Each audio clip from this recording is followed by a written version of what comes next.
राष्ट्रपति इस समय संबोधित कर रहे हैं राष्ट्र के नाम। चलिए सीधा लिए चलते हैं। वाले उद्यमी, देशवासियों की सेवा करने वाले डॉक्टर व नर्स, राष्ट्र निर्माण में संलग्न वैज्ञानिक व इंजीनियर, देश की न्याय व्यवस्था को योगदान देने वाले न्यायाधीश व अधिवक्ता, प्रशासन तंत्र को सुचारू रूप से चलाने वाले सिविल सर्वेंट्स, हर वर्ग को विकास से जोड़ने में सक्रिय हमारे सामाजिक कार्यकर्ता, भारतीय समाज में आध्यात्मिक प्रवाह को बनाए रखने वाले सभी पंथों के आचार्य व गुरुजन, आप सभी ने मुझे अपने कर्तव्यों का निर्वहन करने में भरपूर सहयोग दिया है।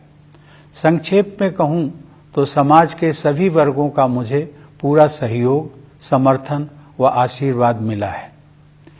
मेरे मनो मस्तिष्क में वे सभी क्षण विशेष रूप से अंकित रहेंगे जब मेरी मुलाकात अपनी सेनाओं, अर्धसैनिक बलों तथा पुलिस के बहादुर जवानों से होती थी। उन सभी में देश प्रेम की अद्भुत भावना देखने को मिलती है। अपनी विदेश यात्राओं के दौरान जब भी प्रवासी भारतीयों के साथ मेरा मिलना हुआ, हर बार मुझे मातृभूमि के प्रति उनके गहरे प्यार और अपनेपन का एहसास हुआ। देश के सर्वोच्च नागरिक पुरस्कार समारोहों के दौरान मुझे अनेक असाधारण प्रतिभाओं से मिलने का अवसर मिला। वे सभी पूरी लगन, अटूट समर्पण और दृढ़ निष्ठा के साथ एक बेहतर भारत के निर्माण में सक्रिय हैं। इस प्रकार अनेक देशवासियों से मिलने के बाद मेरा यह विश्वास और भी दृढ़ हुआ कि हमारे निष्ठावान नागरिक ही वास्तविक राष्ट्र निर्माता हैं और वे सभी भारत को बेहतर बनाने के लिए प्रयासरत हैं। ऐसे सभी निष्ठावान देशवासियों के हाथों में हमारे महान देश का भविष्य सुरक्षित है। प्यारे देशवासियों, अपने इन अनुभवों से गुजरते हुए अक्सर मुझे अपना बचपन भी याद आता रहा है कि किस तरह महत्वपूर्ण ऐतिहासिक घटनाएं हमारे व्यक्तिगत जीवन को प्रभावित करती रहीं।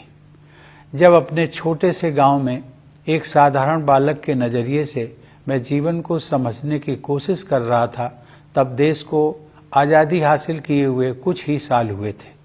देश के पुनर्निर्माण के लिए लोगों में एक नया जोश दिखाई देता था। उनकी आंखों में नए सपने थे। मेरे दिलो दिमाग में भी एक धुंधली सी कल्पना उभर रही थी कि एक दिन शायद मैं भी अपने देश के निर्माण में भागीदारी कर सकूंगा। कच्चे घर में गुजर बसर करने वाले एक परिवार के मेरे जैसे साधारण बालक के लिए हमारे गणतंत्र के सर्वोच्च संवैधानिक पद के बारे में कोई भी जानकारी होना कल्पना से परे था। लेकिन यह भारत के लोकतंत्र की ताकत है कि इसमें हर नागरिक के लिए ऐसे रास्ते खुले हैं जिन पर चलकर वह देश की नियति को संवारने में अपनी महत्वपूर्ण भूमिका निभा सकता है। कानपुर देहात जिले के परौख गांव के अति साधारण परिवार में पला बढ़ा वह रामनाथ कोविंद आज आप सभी देशवासियों को संबोधित कर रहा है। इसके लिए मैं अपने देश की जीवंत लोकतांत्रिक व्यवस्था की शक्ति को सत सत नमन करता हूँ। चूंकि मैंने अपने गांव का उल्लेख किया है, तो मैं इस बात का भी उल्लेख करना चाहूँगा कि राष्ट्रपति के कार्यकाल के दौरान अपने पैतृक गांव का दौरा करना और अपने कानपुर के विद्यालय में वयोवृद्ध शिक्षकों के पैर छूकर उनका आशीर्वाद लेना मेरे जीवन के सबसे यादगार पलों में हमेशा शामिल रहेंगे। इसी साल प्रधानमंत्री जी भी मेरे गांव परौख आए और उन्होंने मेरे गांव की धरती का मान बढ़ाया। अपनी जड़ों से जुड़े रहना भारतीय संस्कृति की विशेषता है। मैं युवा पीढ़ी से यह अनुरोध करूंगा कि अपने गांव या नगर और अपने विद्यालयों तथा शिक्षकों से जुड़े रहने की इस परंपरा को आगे बढ़ाते रहें। प्यारे देशवासियों, आजकल सभी देशवासी आज़ादी का अमृत महोत्सव मना रहे हैं। अगले महीने हम सब भारत की आज़ादी की 75वीं वर्षगांठ मनाएंगे। हम 25 वर्ष की अवधि के उस अमृत काल में प्रवेश करेंगे जो स्वतंत्रता के शताब्दी वर्ष अर्थात 2047 में पूरा होगा। ये विशेष ऐतिहासिक वर्ष हमारे गणतंत्र के प्रगति पथ पर मील के पत्थर की तरह है। हमारे लोकतंत्र की ये विकास यात्रा देश की स्वर्णिम संभावनाओं को कार्य रूप देकर विश्व समुदाय के समक्ष एक श्रेष्ठ भारत को प्रस्तुत करने की यात्रा है। आधुनिक काल में हमारे देश की इस गौरव यात्रा का आरंभ ब्रिटिश हुकूमत के दौरान राष्ट्रवादी भावनाओं के जागरण और स्वाधीनता संग्राम के साथ हुआ। 19वीं शताब्दी के दौरान पूरे देश में पराधीनता के विरुद्ध अनेक विद्रोह हुए। देशवासियों में नई आशा का संचार करने वाले ऐसे विद्रोहों के अधिकांश नायकों के नाम भुला दिए गए थे। अब उनकी वीर गाथाओं को आदर सहित याद किया जा रहा है। 19वीं सदी के अंतिम तथा 20वीं सदी के आरंभिक वर्षों में नवीन जन चेतनाओं का संचार हो रहा था और स्वाधीनता संग्राम की अनेक धाराएं प्रवाहित हो रही थी। वर्ष 1915 में जब गांधी जी स्वदेश लौटे, उस समय देश में राष्ट्रीयता की भावना और भी प्रबल हो रही थी। अनेक महान जन नायकों की उज्जवल आकाश गंगा का जैसा प्रकाश हमारे देश को 20वीं सदी के आरंभिक दशकों में प्राप्त हुआ, वह विश्व इतिहास में अतुलनीय है। जहां एक और आधुनिक युग के एक ऋषि की तरह गुरुदेव रविंद्रनाथ टैगोर हमारी सांस्कृतिक विरासत से देशवासियों को फिर से जोड़ रहे थे, वहीं दूसरी ओर बाबा साहब भीमराव आम्बेडकर समानता के आदर्श की ऐसी पुरजोर वकालत कर रहे थे जैसा अधिकांश विकसित देशों में भी दिखाई नहीं दे रहा था। तिलक और गोखले से लेकर भगत सिंह और नेताजी सुभाष चंद्र बोस तक, जवाहरलाल नेहरू, सरदार पटेल और श्यामा प्रसाद मुखर्जी से लेकर सरोजिनी नायडू और कमला देवी चट्टोपाध्याय तक, ऐसी अनेक विभूतियों का केवल एक ही लक्ष्य के लिए तत्पर होना मानवता के इतिहास में अन्यत्र नहीं देखा गया है। मेरे मस्तिष्क में और भी कई विभूतियों के नाम उभर रहे हैं, लेकिन मेरे कहने का तात्पर्य यह है कि स्वाधीन भारत की विभिन्न परिकल्पनाओं से संपन्न अनेक महान नेताओं ने भारत की स्वाधीनता के लिए त्याग और बलिदान के अद्भुत उदाहरण प्रस्तुत किए। इसमें कोई संदेह नहीं है कि स्वाधीनता संग्राम पर गांधी जी के परिवर्तनकारी विचारों का प्रभाव सबसे अधिक पड़ा और उस दौरान उन्होंने कोटि कोटि देशवासियों की जीवन धारा को नई दिशा दे दी।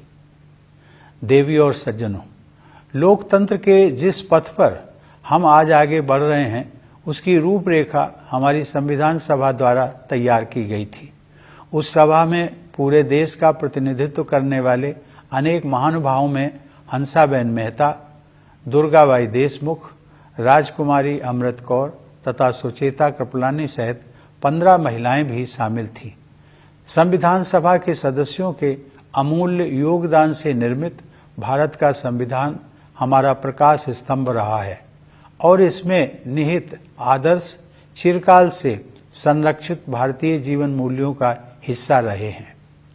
संविधान को अंगीकृत किए जाने से एक दिन पहले संविधान सभा में अपने समापन वक्तव्य में डॉक्टर आम्बेडकर ने लोकतंत्र के सामाजिक और राजनैतिक आयामों के बीच के अंतर को स्पष्ट किया था। उन्होंने कहा था कि हमें केवल राजनीतिक लोकतंत्र से संतुष्ट नहीं होना चाहिए। मैं उनके शब्दों को आप सबके साथ साझा करता हूं। उन्होंने कहा था, हमें अपने राजनीतिक लोकतंत्र को एक सामाजिक लोकतंत्र भी बनाना चाहिए। राजनीतिक लोकतंत्र टिक नहीं सकता यदि वह सामाजिक लोकतंत्र पर आधारित न हो। सामाजिक लोकतंत्र का क्या अर्थ है? इसका अर्थ है जीवन का वह तरीका जो स्वतंत्रता, समानता और बंधुता को जीवन के सिद्धांतों के रूप में मान्यता देता है। स्वतंत्रता, समानता और बंधुता के इन सिद्धांतों को एक त्रिमूर्ति के अलग अलग हिस्सों के रूप में नहीं देखना चाहिए। उनकी त्रिमूर्ति का वास्तविक अर्थ यह है कि उनमें से किसी भी हिस्से को एक दूसरे से अलग करने पर लोकतंत्र का वास्तविक उद्देश्य ही समाप्त हो जाता है। प्यारे देशवासियों, जीवन मूल्यों की यह त्रिमूर्ति आदर्शयुक्त, उदारतापूर्ण और प्रेरणादायक है। इस त्रिमूर्ति को अमूर्त अवधारणा मात्र समझना गलत होगा। केवल आधुनिक ही नहीं बल्कि हमारा प्राचीन इतिहास भी इस बात की गवाही देता है कि वे तीनों जीवन मूल्य हमारे जीवन की सच्चाई हैं। उन्हें हासिल किया जा सकता है और वस्तुतः उन्हें विभिन्न युगों में हासिल किया भी गया है। हमारे पूर्वजों और हमारे आधुनिक राष्ट्र निर्माताओं ने अपने कठिन परिश्रम और सेवा भावना के द्वारा न्याय, स्वतंत्रता, समता और बंधुता के आदर्शों को चरितार्थ किया था। हमें केवल उनके पद चिन्हों पर चलना है और आगे बढ़ते रहना है। सवाल उठता है कि आज के संदर्भ में एक सामान्य नागरिक के लिए ऐसे आदर्शों का क्या अर्थ है।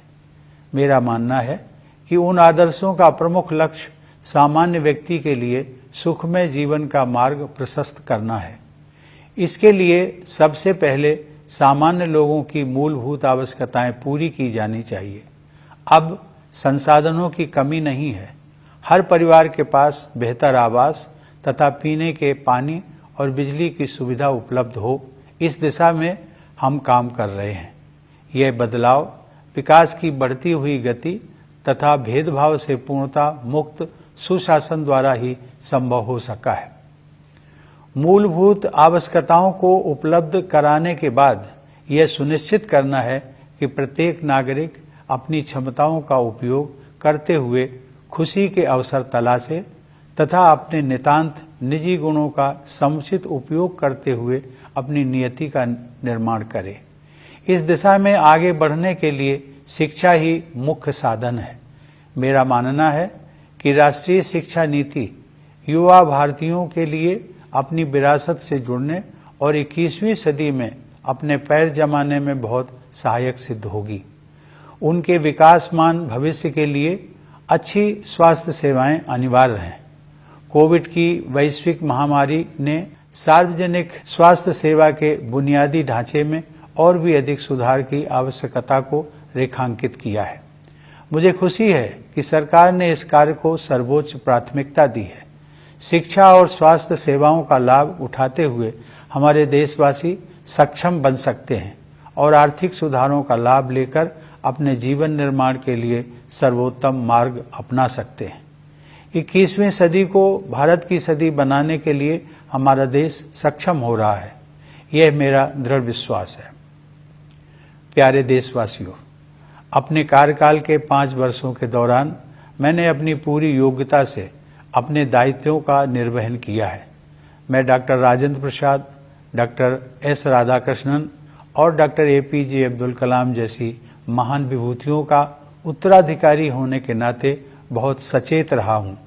जब मैंने राष्ट्रपति भवन में प्रवेश किया था तब मेरे तत्कालीन पूर्ववर्ती श्री प्रणब मुखर्जी ने भी मेरे कर्तव्यों के बारे में मुझे बुद्धिमत्तापूर्ण सुझाव दिए। फिर भी जब कभी मुझे किसी तरह का संशय हुआ तब मैंने गांधी जी का और उनके द्वारा सुझाए गए मूल मंत्र का सहारा लिया।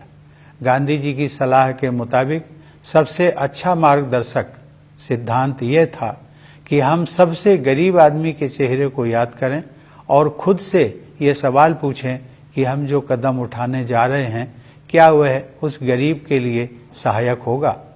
मैं गांधी जी के सिद्धांतों पर अपने अटूट विश्वास को दोहराते हुए आप सबसे यह आग्रह करूंगा कि आप प्रतिदिन कुछ मिनटों के लिए ही सही गांधी जी के जीवन और शिक्षाओं पर अवश्य विचार करें। प्यारे देशवासियों, हम सबके लिए माता की तरह पूज्य प्रकृति गहरी पीड़ा से गुजर रही है। जलवायु परिवर्तन का संकट हमारी धरती के भविष्य के लिए गंभीर खतरा बना हुआ है। हमें अपने बच्चों की खातिर अपने पर्यावरण, अपनी जमीन, हवा और पानी का संरक्षण करना है। अपनी दिनचर्या में तथा रोजमर्रा की चीजों का इस्तेमाल करते समय हमें अपने पेड़ों, नदियों, समुद्रों और पहाड़ों के साथ साथ अन्य सभी जीव जंतुओं की रक्षा के लिए बहुत सावधान रहने की जरूरत है।